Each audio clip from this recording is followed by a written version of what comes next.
everyone. I would just like to welcome you here to this meeting.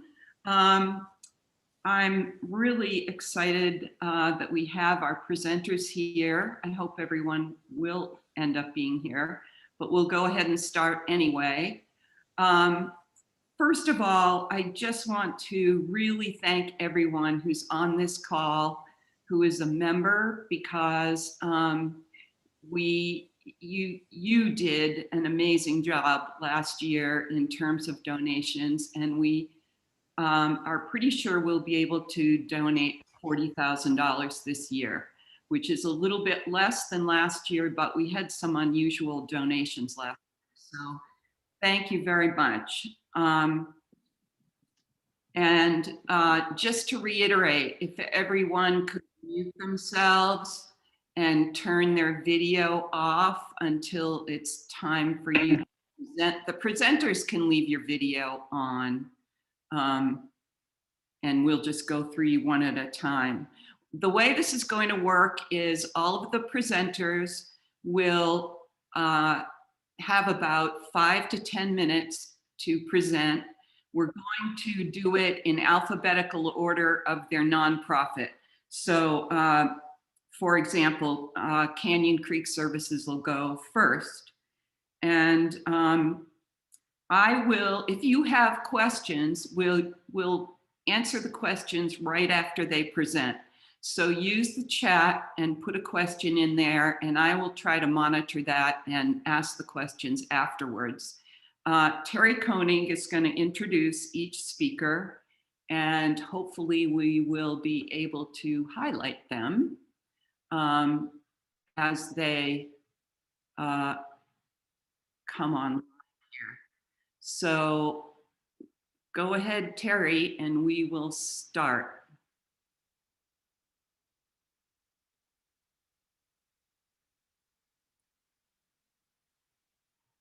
Terry, are you out there? Well, I think we lost her. I had to unmute myself. I'm sorry. Okay. Okay. One little technical glitch and I got caught. I'm sorry, folks. Okay. Canyon Creek Services, they provide free and confidential services to any victim of domestic or sexual violence. And Rianne Reemschussel is going to tell us more about it.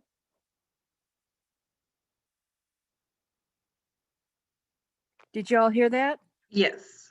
Okay. Okay, I'm here.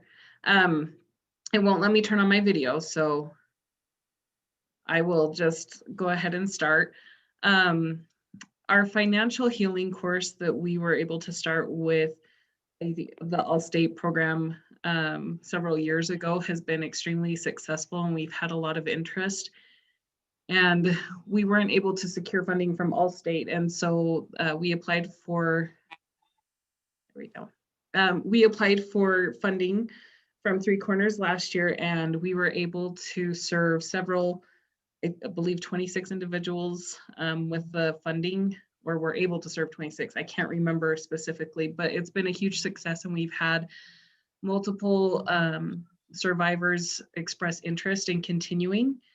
And so we are asking for the funding of $8,000 from Three Corners Women's Giving Circle again this year to help us continue the program and build it up. We've also sought, we've asked for funding for this program from several other grantors as well. And we are getting a lot of community support behind it. So we feel that this is an ongoing program that we'll be able to sustain for the future. And it also is pretty much the only course of its kind in our area, in our 3-county area of Iron, Beaver, and Garfield counties. And so it feeds a need that is there, and we've done really well. We've had several success stories, and I'm happy to answer any questions you have about what we're doing or how we are continuing the program. But we were able to help one mom who was struggling to get out of her situation. She was able to refinance her car at a lower interest rate and negotiate based off of the skills she learned in this course, which helped her from going back to her abuser. So this helps a great deal. And it also teaches the women how to stay away from predatory type jobs where you have to invest and all that stuff. So we feel like we're making a big difference with this program, and we would love to see it continue and to continue to partner with Three Corners to help it grow.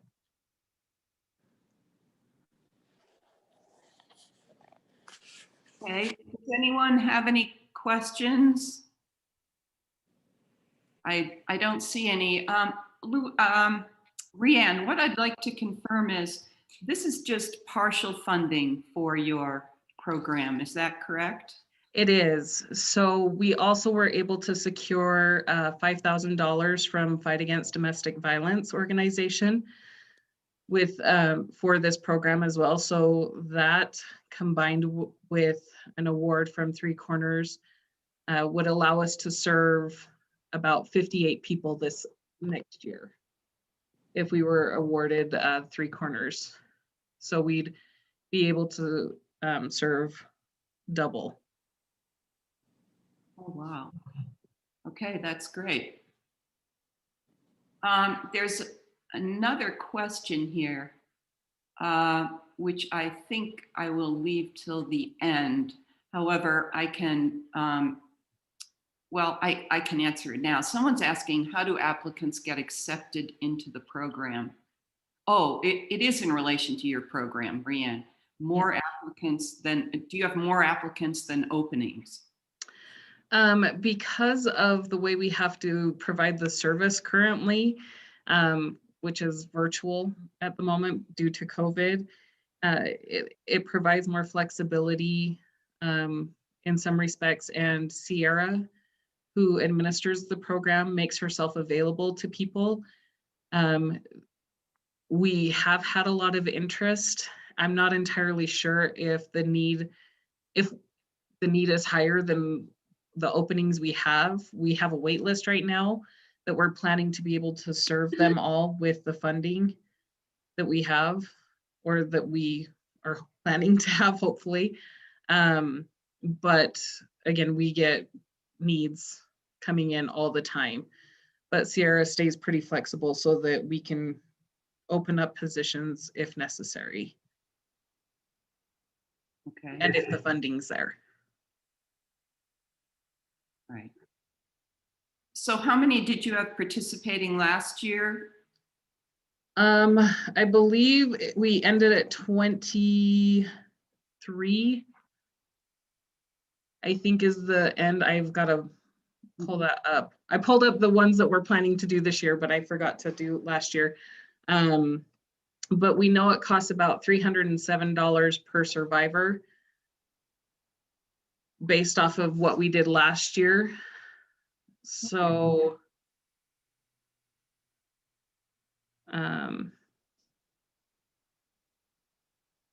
Okay. it's about, I think we did about 20 to 23, I believe. Mm-hmm. I can get specific numbers in just 1 second. So this would be an increase. It would be an increase.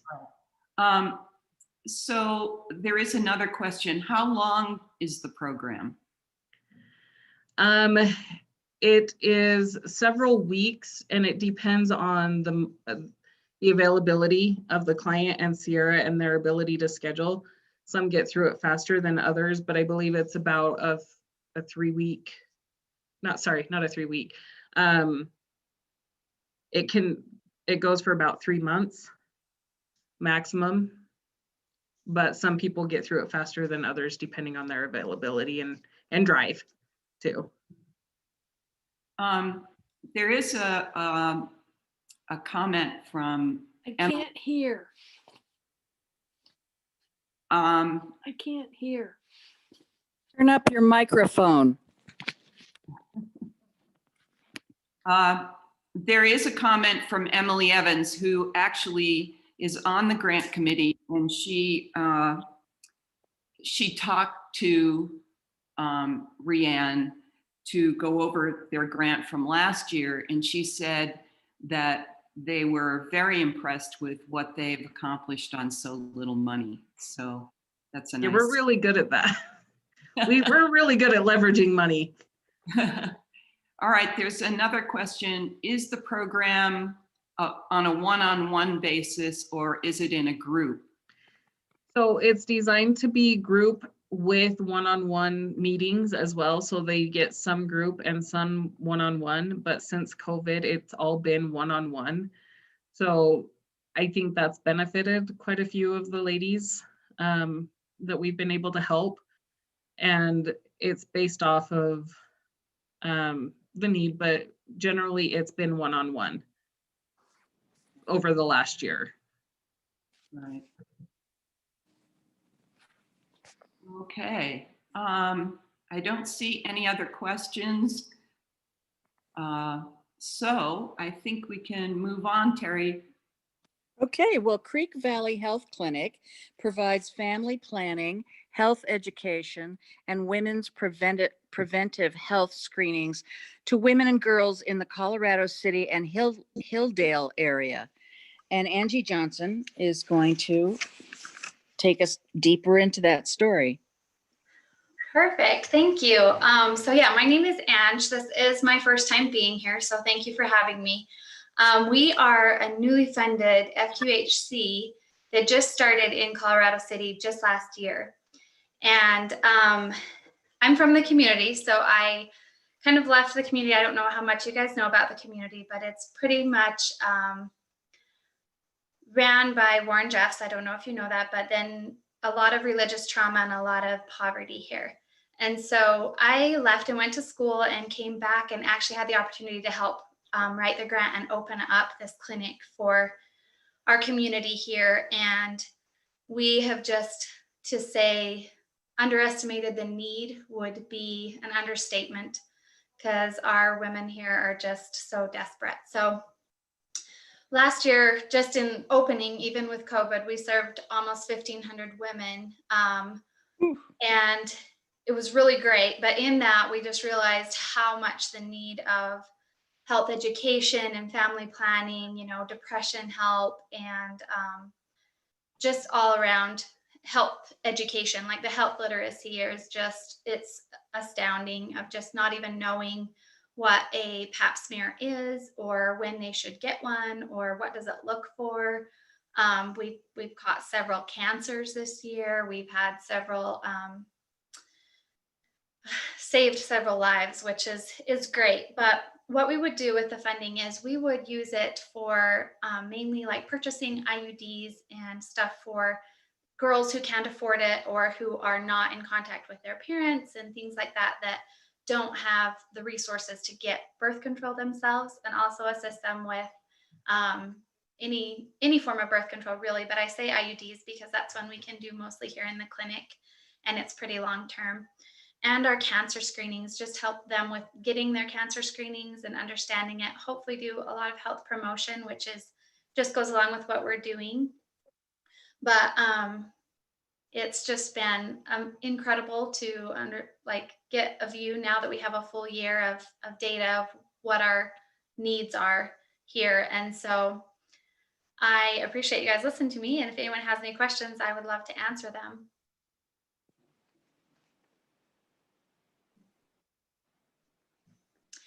So Dana, yes, the clients, a lot of them are eligible for federal and state assistance when we can get them on it. Sometimes they're just so, I don't know that they're mentally ready.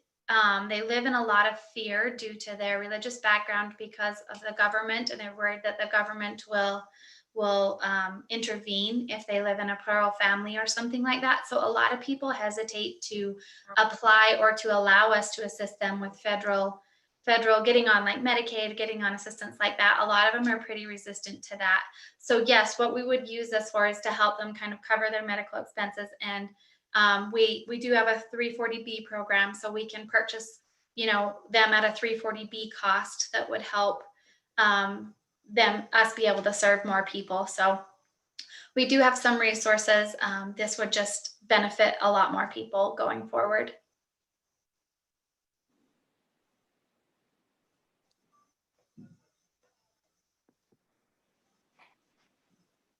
Anything else?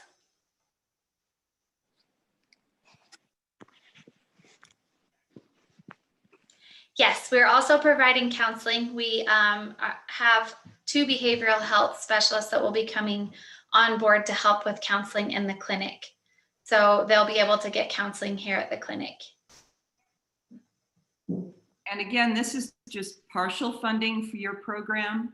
Yep, just partial funding to help assist those ones that just do not have the resources to pay for it or can't even pay the minimum, or because we do have a sliding fee where we write off quite a bit of expenses. And so this would just help on those, on the most at-need cases. Okay. Could you explain to the group exactly what your health center is for those of, I think you used some initials when you started out. Could you explain what that is? Because we have a similar, for those of you that don't know, we have a similar one in St. George called Family Health Care. So it's a federally qualified health center. So what we do is we write a grant to the government explaining the disparities and health disparities of the area. And they base it off of your HIPSA score. So you do a health disparity score.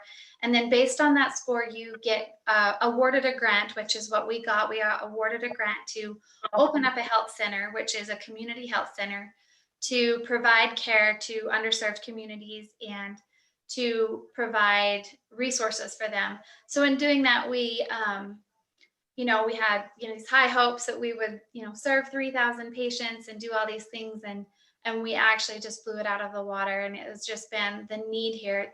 The community hasn't had healthcare here for about 15 years since Warren Jeffs went to prison, and so the disparity of health here was astronomical.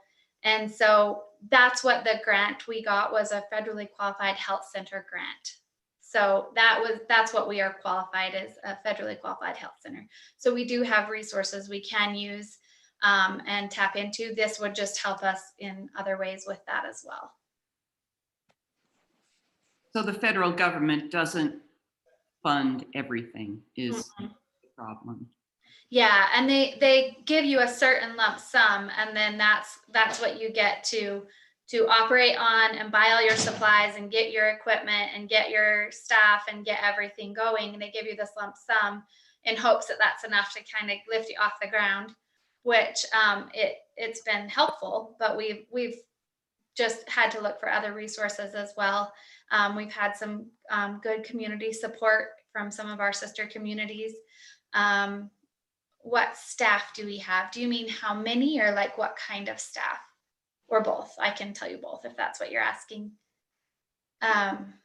Okay, so we have 5 providers. So we have a full-time doctors and mid-levels. We have 5 providers. We have a full-time nurse practitioner midwife who does our prenatal care and most of our well women's care, because it is kind of a sensitive topic for the women here to see a male provider. So we've had to really overload her schedule. And then I have 7 MAs, and I've got 2 behaviorists. So our LCSW is coming on board, and I've got a ton of ancillary staff. So phlebotomists, and we've got our referral specialist and our insurance specialist who works a lot trying to help them get on insurance and assistance, and just a variety of staff. So I think we have a total of about 27, and we started a little over a year ago. So December of 2019, last week we opened up. So we've just outgrown our building and our needs, and before we even knew the extent of need here. So does that answer your question? Yes, we have done incredible things that will bring me to tears if I start talking about it too much. But it is very humbling to see the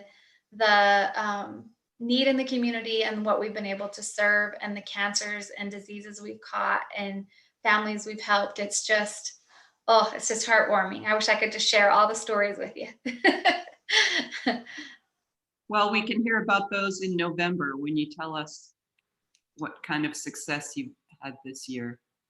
I would love that. Okay, I don't see any more questions. We can circle back at the end of the meeting if people think of something else. But let's move on to Girls on the Run. Terry, you're on. Well, Girls on the Run provides scholarships, footwear, and other supplies for the after-school running program for girls in need at Title I schools.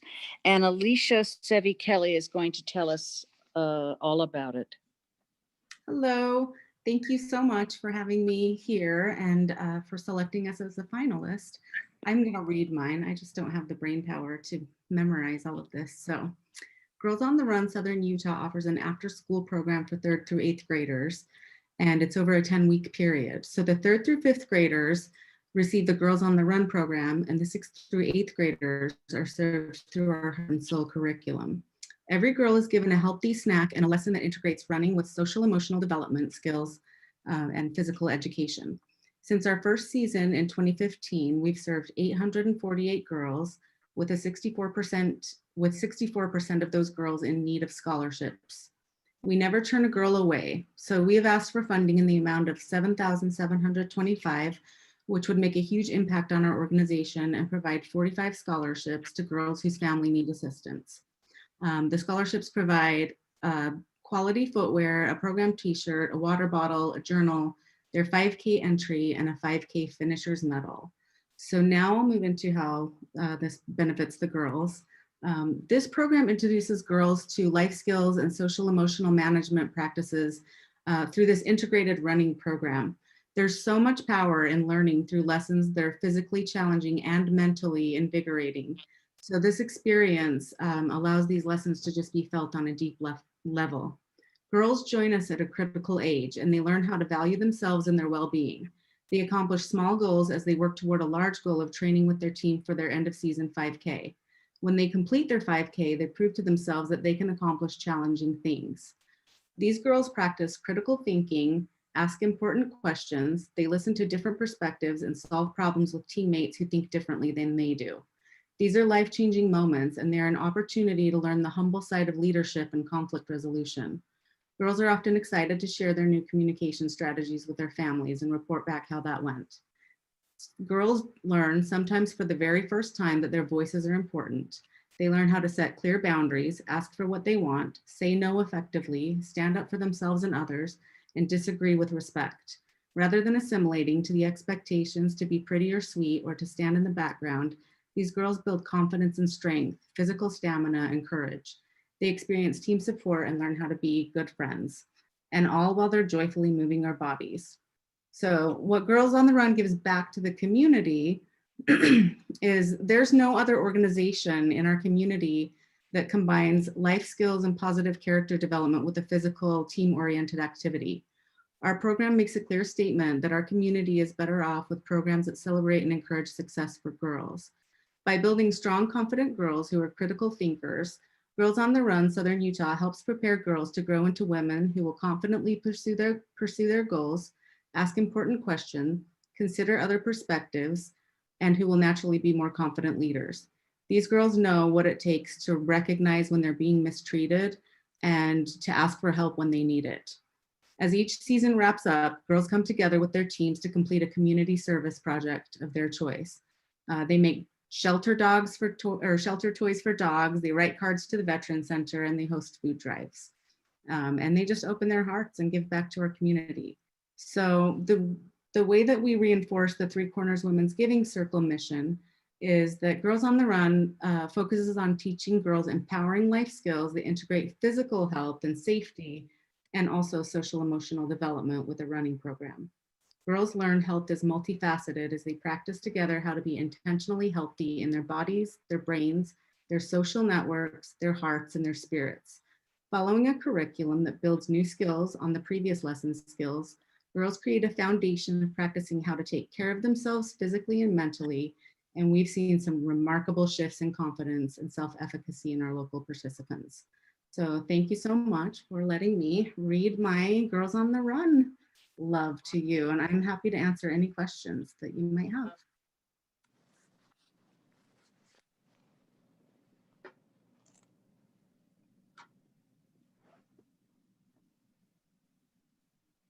Alicia, I have a question. How has this been working with Actually, COVID?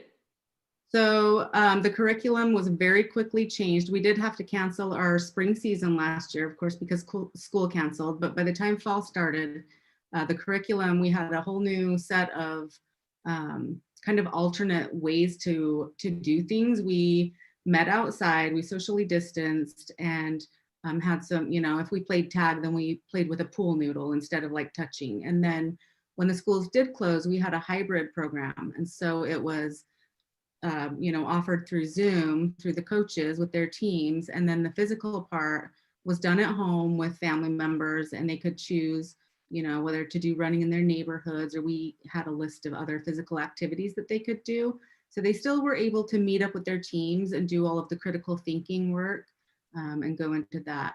And then we did a virtual 5K. Oh. So we might do a virtual 5K in May again, you know. I mean, these girls just got to go and do it with their families and friends out in the wilderness or in their neighborhoods. And then they kind of, you know, shared their experiences with their coaches and things like that. And there were raffle baskets and stuff. But it was our first virtual 5K, and that was something. Okay, we have given Girls on the Run grants in the past. So some people are probably familiar with it.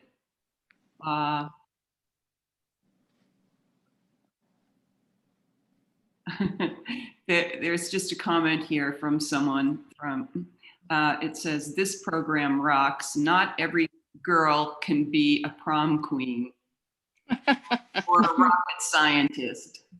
It fills a need for girls who are finding themselves. And yeah, do you have a it comment? really does. I mean, it's just, I think that it's just such a good program that, like, I wish that I could send my, you know, 20 or 22-year-old daughters through it, but they won't go, so. Okay. All right, I think we'll move on. The Kane Education Foundation wants to host a STEM, that's science, technology, engineering, and math camp through the Girls Go Digital program, which is free of charge for 40 girls within the 7 schools in Kane County. And we're going to hear from Callie Kelly, the clinical director. Yes, hello. Can you guys all see me? Yep. I'm actually going to try, it won't let me share my screen. I put together a presentation. But that's okay, I can still give it without. Just a minute, Callie. I might be able to get this to work. Okay, perfect. While you're working on that, I just gotta say, since I'm new and this is so amazing, and it's really inspiring to hear all these different programs that are focused on women. So that's really neat. And I appreciate being here. So just wanted to throw that in there. Try it again. Okay, let me see. Oh, yep. Okay. It worked. Sorry, Alicia, about our mix-up. Okay. Let's see if this will let me. Come on, my computer's slow. Okay. All right. So as you know, I'm with the Kane Education Foundation, and we're a nonprofit here in Kane County, Utah, which is located in Kanab. And we're a very rural community that has limited access to high quality extracurricular educational programs. So Kane Education Foundation, or KEF, was formed to bridge those gaps and bring opportunities to the students of Kane County. And what I am here to talk to you about tonight is that there is a sizable gender gap in one of the fastest growing and highly demanded careers, which is in STEM and computer science. And women earn 57% of all bachelor's degrees, but only 18% of those degrees in computer science go to females. And research has shown that female-focused STEM programs are more effective at engaging female students than when they have like a co-ed STEM program.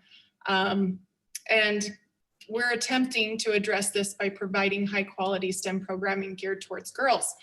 KEF has employed Girls Go Digital for 3 years, and it's a great program. It's based out of St. George and supported by Dixie State University. It was designed by women for girls.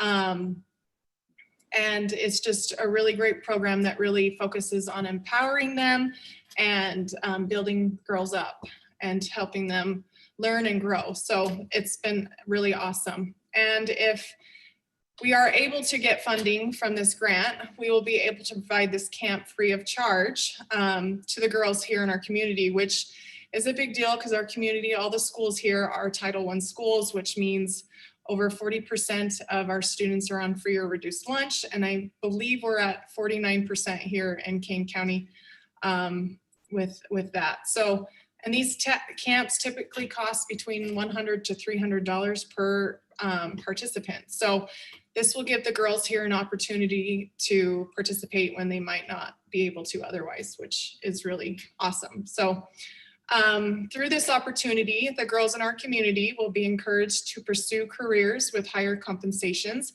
which will in turn bring economic development and growth to our community and bring increased awareness to the need for STEM learning for students. And you're going to see a few pictures on these slides, and these are actually from Girls Go Digital from the past years doing that with them. These are girls from our community. They had a great time. They loved it. They still talk about it, and I just love seeing their smiling faces. So by participating in Girls Go Digital, not only are the girls furthering their education, they are learning leadership, personal development, potential careers, problem solving, innovation, and confidence in what they can accomplish. And that's really what we're striving for. We want these girls to have these opportunities to learn, to grow, to be confident, and to really reach their full potential in what they can do. So, and like you said, we're asking so that we can have 40 girls be able to go.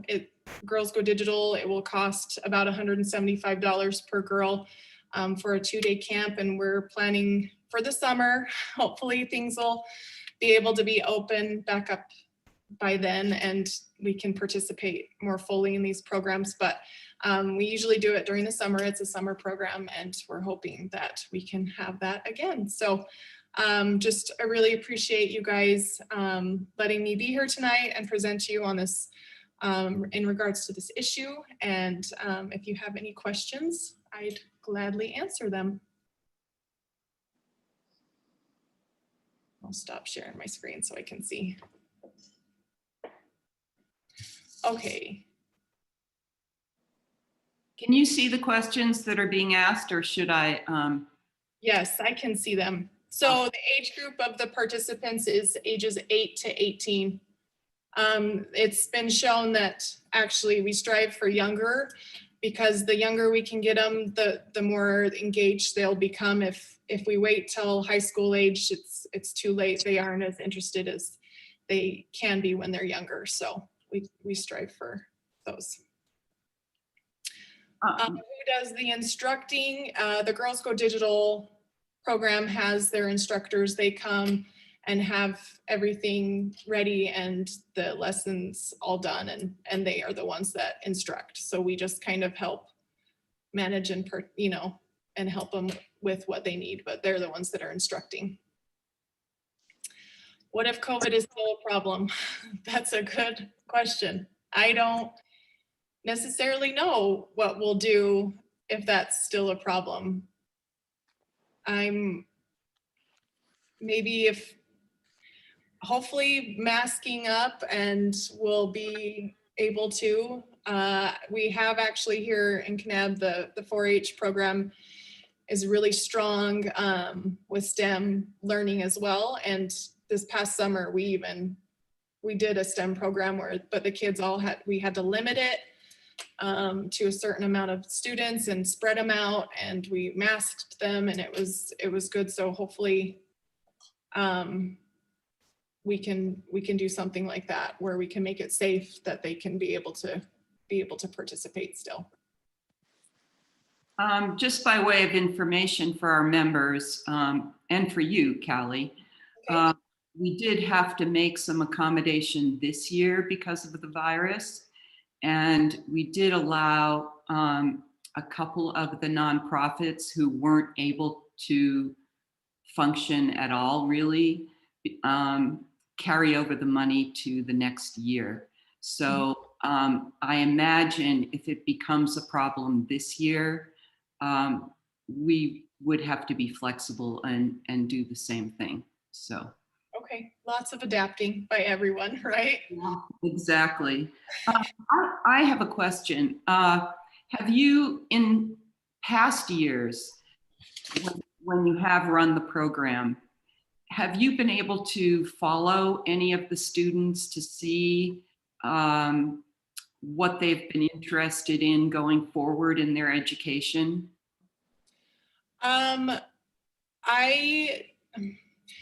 So I've only been in this position for a year, but I do have a daughter, and I have worked with different programs here. And actually we got funding to do Lego robotics. I don't know if you guys have heard about Lego robotics, but it's a Lego league where they do the robotics and stuff. And so we have that pretty strong here in Kanab. And I've worked with my son in that, and I've coached that and stuff, but I've seen girls that have gone to the camps in previous years that have stayed strong participants. They actually had an all-girl Lego league team, which was amazing.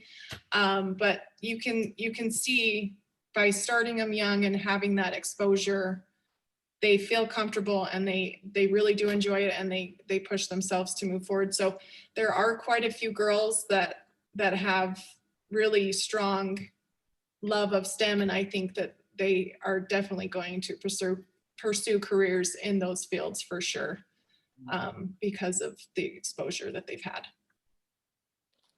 Okay. If there aren't any more questions, we can move on, Terry. Okay, Memory Matters wants to, a new program for them is to provide funding to organize and execute a caregiver coping education and support program for female caregivers and for those who provide care for a female loved one with an organic cognitive brain disease such as Alzheimer's or a related dementia. And Luann Lundquist, the founder and CEO of Memory Matters, is going to expand on that. Thank you. Oh, thank you very much. I appreciate being invited to participate again in the Three Corners Women's Giving Circle grant process. We've been benefited by it twice before, and it's an amazing program. It's been an honor to see it grow and have you on our website as a sponsor. We just have a lot of great appreciation for you. I wanted to talk to you a little bit about what we're proposing. It's a brand new thing, and I've invited Dr. Tamara Taylor to join with us on my presentation. And Stephanie, would we be able to screen share as well? You can give it a whirl. I think it should work. Okay. And let's see. No, that did not work. Let's try it again. I can see. Here it is. Here it is. I'm not all that great at this technology stuff, so I appreciate your patience with me. We're flexible here and we're not all that great either. So Oh, gosh. Well, what we're proposing is I'm quite excited about. I wanted to give you just a little bit of a background. I live in New Harmony, and it's just a darling little town. And without many resources here. And when COVID hit and we were all home, social distancing and not going to work, it caused a lot of stress on people in our community. And so Dr. Taylor, who runs several professional programs, had offered to the community to come together and to participate in this Power Up program that she has as a way of dealing with the stress. And so I took advantage of that, and on each one of the classes that I attended, I found, oh, that will be really helpful to our caregivers. Oh, this would help our caregiver that has this problem. And so each one of the steps and the tools that Dr. Taylor used in this program, I could see a great benefit to using it as a training for caregivers. In our community, we are really fortunate to have a lot of wonderful dementia caregiving programs that you can get for free at the Area Agency on Aging, for example. And everything that they have out there is all meant to help train caregivers in the caregiving role. But there's been nothing out there that solely targets the caregiver and their mental health, and it helps them to use good techniques to overcome the challenges that they have as being caregivers. We've got, let's see if I can get it to go to the next screen. We've got caregivers that are a little bit more shy and withdrawn, for example, married to a husband that's very domineering. And then he gets Alzheimer's, and at some point she has got to take charge of the finances and the decisions, and even telling him what things need to be done. And in a relationship like that, it's almost impossible for them to psychologically gear up to become the leader. And so this program I see really helping people like that, for example.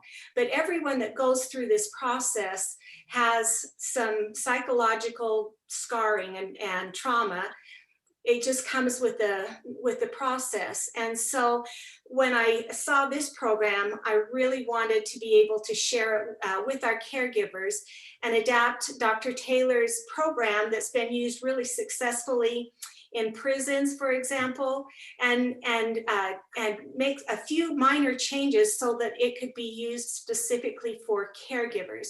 We would create our own workbook for these caregivers using the workbook that Dr. Taylor has created, and making just a few additions to that, and be able to help a lot of people.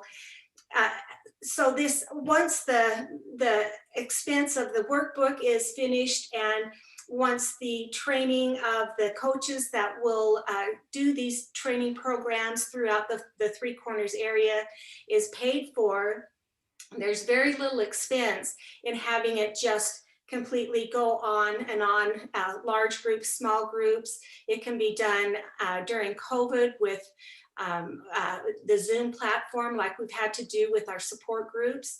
And once we are able to meet together as a group in a group session, I see a lot of value for it.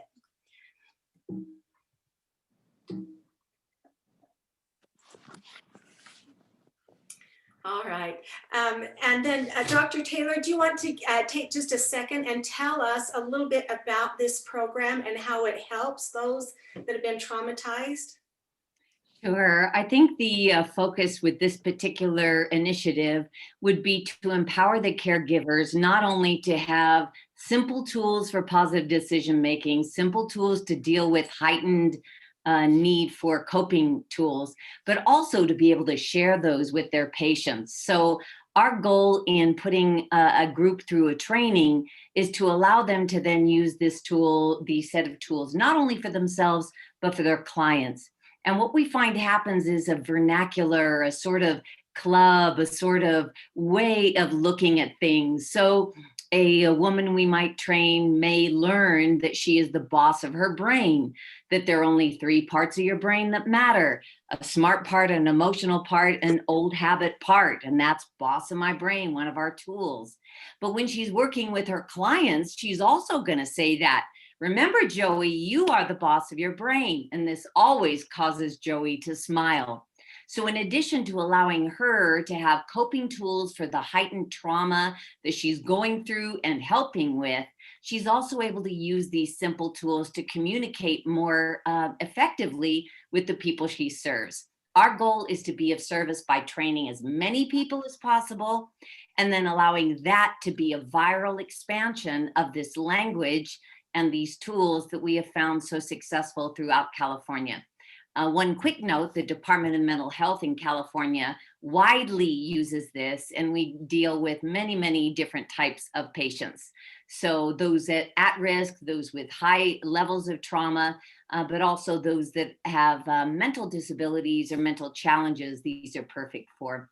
So we felt like it was a good investment of our time to work with the Memory Matters folks so that we could get a strong cohort of facilitators prepared, and then like Luann said, it would be just viral. So we would be very happy to be of service in that way. Thank you. Do we have any questions about this program or the opportunity that we're presenting?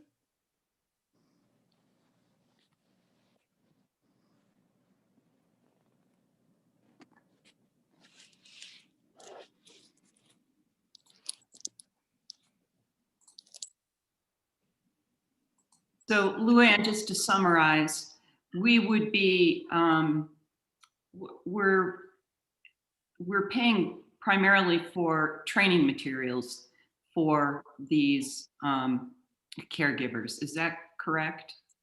Yes, that is correct. As we develop the caregiving manual, and also as my paid staff are trained and certified in this program, then we can do it in addition to support groups and reach a large number of people.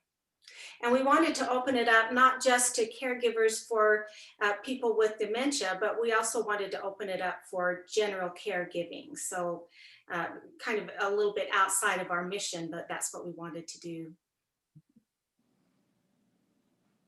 Okay, it doesn't look like there's any questions. Okay. So Terry. Yep. Well, we next and final applicant is Moab Valley Multicultural Center, and they are seeking partial funding for their multicultural advancement and safety for women and girls in the Grand County. And the executive director, Rihanna Medina, is going to tell us more about that. Hi, everybody. Those were some amazing presentations that we just heard, and it sounds like there's some really great things going on in the state, and that's awesome. Moab was first heard about the Three Corners Women's Giving Circle several years ago, and we have applied in the past, and I can see, like I said, so many good things that people are doing. It's quite competitive. So we were pretty happy to be finalists this year. And I would say that the title of our project, the Multicultural Advancement and Safety for Women and Girls, is a aptly named title for the program of what we're proposing. You know, in many rural areas, especially like Moab, we become kind of jacks of all trades because we just don't have the population to have different centers for all different types of social needs. So just like that's true, that's also true in Moab. And the Moab Valley Multicultural Center has youth programs and a variety of social services, including legal advocacy and specialized legal services. And what we have become really good at as well, we have a team of 8 advocates at this time, 7 full-time and 1 part-time. 5 of us are bilingual Spanish and English. And when people come, as they do, to our center every single day, whether they need food or housing or mental health resources or just kind of solutions to a variety of social needs, we work with over 100 different partners locally, statewide, and some outside of our state to connect people to the resources that they need.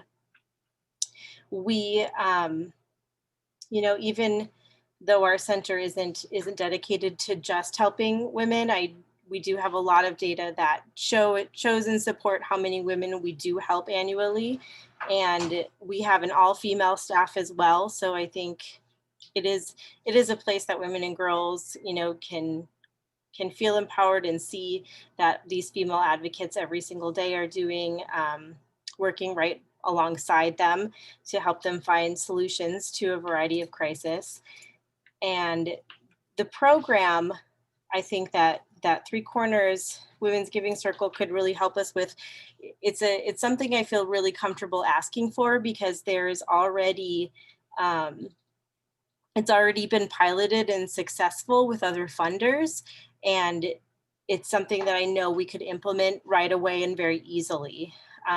2 other examples of what we've done before, and it doesn't, not necessarily for, when we've gotten specific funding before, it hasn't just been for women and girls, but I know that that would be very easy for us to do, and it would help us to even more focus on health and safety and economic advancement for women and girls. We have gotten, in last year, for example, we received some funding from the United Way that was specifically for families suffering, to help pay utilities during COVID. We were able to take that funding and be a resource center, do a little bit of marketing, and we were able to help tons of families in need at that time. We were also chosen by Select Health. Many applicants across the state had applied for a Select Health grant, and that is also something that we did the same thing. We restricted those funds specifically for people meeting the criteria for health needs, and we were able to use our own internal processes, which really kind of, people come to our center and we do a general intake with them, so we get a big picture of what it is that they are, what their barriers are, what their strengths are, what the big picture is of what they're, so we're not missing anything, and then focus on what their most pressing need is at the time. And so if it, for the Select Health grant, if they couldn't pay for mental health counseling or glasses or a medical device, we had this additional funding to help go along with the case management that they were receiving to meet their case management goals. So if funded, if the Multicultural Center would seek, I think the total possible grant here, I want to say is $8,000, but whatever we could have received, we wrote in our grant that we would put half of that towards straight financial assistance, and the other half would go to support the hardworking female advocates in our staff, to make sure that we're taking, it takes about an hour to do an initial intake, and then there's, sometimes you work hours with that client after that, depending on what their goals are, and then follow through to make sure that they get to where they're going.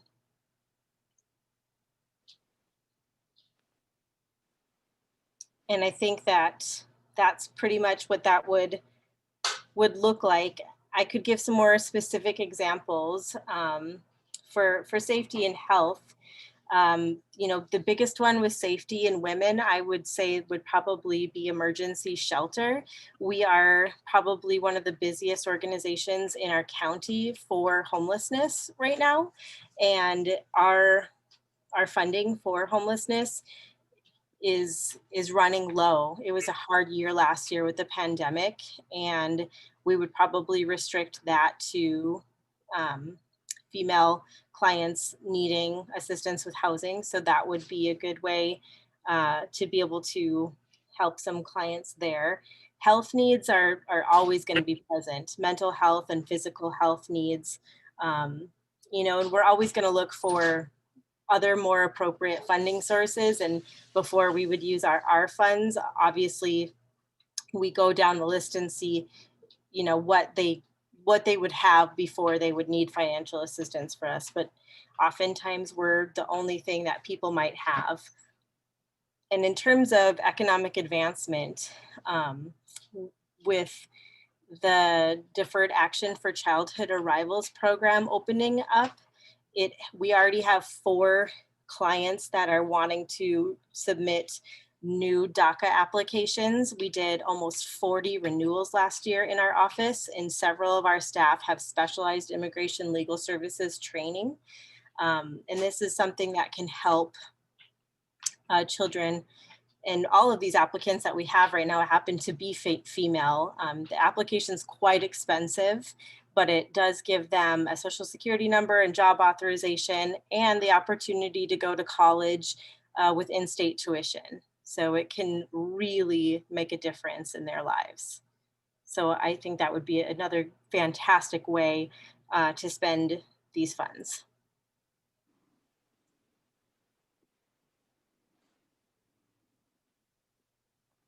Okay. Thanks very much, Rihanna. I know you've applied any number of times before, and it's just so difficult. We have so many applicants, and they're all 99% of them are really good. So the grant committee had a rough time this year again, trying to choose finalists. Does anyone have any questions about this? I don't see anything coming up. What I was wondering about is what draws some of these immigrants to Moab? Moab's a pretty small community, and is there an opportunity, a real opportunity for economic advancement there? Or are you able to help them go out of the area, say, to get jobs? Moab, that's a great question. Moab's economy, you know, continues to be driven by tourism with our national parks right there. And it just keeps, I've been living in Moab for 10 years, 11 years, and I've been working at the Multicultural Center since 2012. And it just keeps growing. It really, the tourist economy just does not stop growing. And that's pretty much what brings the immigrant labor force here, is the need for the service industry jobs. They still can't even fill all of them. We have a few places in town that bus people in from Grand Junction an hour and a half away every single day because there's not enough people to work the jobs that we have. Wow. That's incredible, from Grand Junction. Huh. Yeah. Okay. Yeah, if you wanted to come get a job in Moab tomorrow, you would have one. Maybe not the best job, but you could get a job. Mm-hmm. But there must have been a lot of layoffs because of the virus, or not? There were. I mean, I think there was and uncertainty. You know, it really put those business owners in a tough spot. I mean, earlier in the spring, everything shut down, right? And then we had the governor shut everything down. And then different sectors kind of came back at different times. Moab has seen a lot more tourism from the in the United States, especially surrounding states, than any other year ever. We kind of were surprised to see how many visitors we had. but I think that's because people from urban areas were wanting to go to rural areas to get away from the virus. But it kind of creates a bit of a whack-a-mole situation where you have an outbreak of COVID in this hotel and that restaurant, and then half those workers have to be quarantined for a while, and then this one comes back and then they get sick. And it's sort of been like that, and everybody's kind of trying to do the best they can. And then of course, a lot of, having a high immigrant labor force in our community, they didn't get stimulus, they don't qualify for unemployment or any kind of pandemic assistance. So that's been tough. If the ones that have been economically impaired have really at times had to look to the Multicultural Center for basic needs like food and just getting by. Okay. All right. I think that concludes all of the presenters. If anyone has a question for any of them that hasn't been answered, as they say, speak up now or forever hold your peace. Let me just explain how we're going to work moving forward. So first of all, I want to thank all the presenters. It was great that you're here. I'm just so sorry that we couldn't do it in person like we normally do. But there are some advantages in doing it this way. We will be voting online next week. You'll receive an email link to the voting form.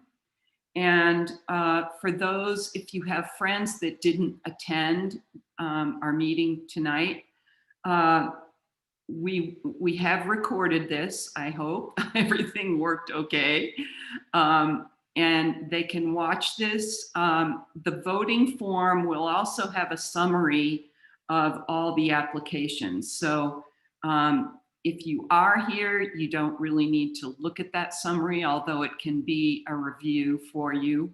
But for people who weren't able to be here, they'll get some information through the voting form. And we'll be announcing the results of the voting and the grant awards probably at the very end of the month, because we'll be voting next week, and then there's another week when the grant committee will get together to discuss everything. And there's lots more news coming in relation to the Giving Circle. I am really excited about this year. We have 5 volunteers who have stepped up to take over, and there'll be a lot more news about that, probably in a newsletter in February. So thanks again to all the presenters. Thanks for everyone for coming. Thanks, Terry. Thanks, Lori, for recording this, we hope. And that's the end of our meeting tonight. So we'll be in touch. There's a few thank yous here. So be safe out there, everyone. And vaccines are starting supposedly for 70 and over crowd here in Washington County next week. So try to get one. Take care and good night.